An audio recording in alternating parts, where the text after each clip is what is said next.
আজ আমি তোমাদের সাথে একটা রান্নার ভিডিও শেয়ার করব। এটা আমার বরমশাইয়ের হাতের ডিম সোয়াবিন চিংড়ি আর আলু দিয়ে বিরিয়ানি। তো বিরিয়ানি মোটামুটি আমরা সবাই খেতে ভালোবাসি, আর চিকেন বিরিয়ানি তো প্রায় হতে থাকে, তাই ভাবলাম এইসব উপকরণগুলো দিয়ে একবার বিরিয়ানি করে খাওয়া যেতে পারে। তো দেখো, এখানে প্রথমে ডিম বাদ দিয়ে সমস্ত কিছুই ভেজে নিয়েছি। তারপরে মশলাটাকে মিক্সিতে পেস্ট করে পেঁয়াজ কুচোনোটাকে ভেজে নিয়ে সেই মশলাটাকে দিয়ে তারপরে কষিয়ে নিলাম। কষানোর পরে এই সমস্ত কিছু দিয়েও আবার ভালো করে কষিয়ে নিলাম। আর দেখো, ডিম সেদ্ধটা কিন্তু এমনিভাবে দিয়ে দিয়েছি, কোনো রকম ভাজিনি। তারপর সমস্তটা ভালো করে কষে গেছে, ওর ওপর থেকে একটু খোয়া ক্ষীর দিয়ে দিলাম।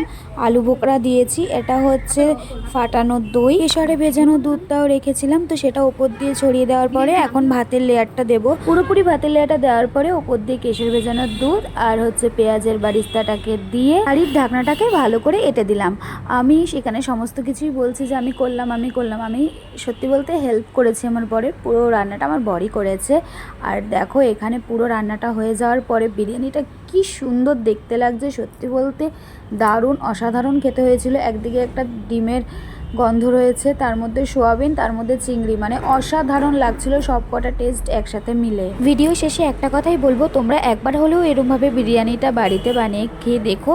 গ্যারেন্টি দিয়ে বলতে পারি যে এরমভাবে বিরিয়ানি করে খেতে বারবার মন করবে।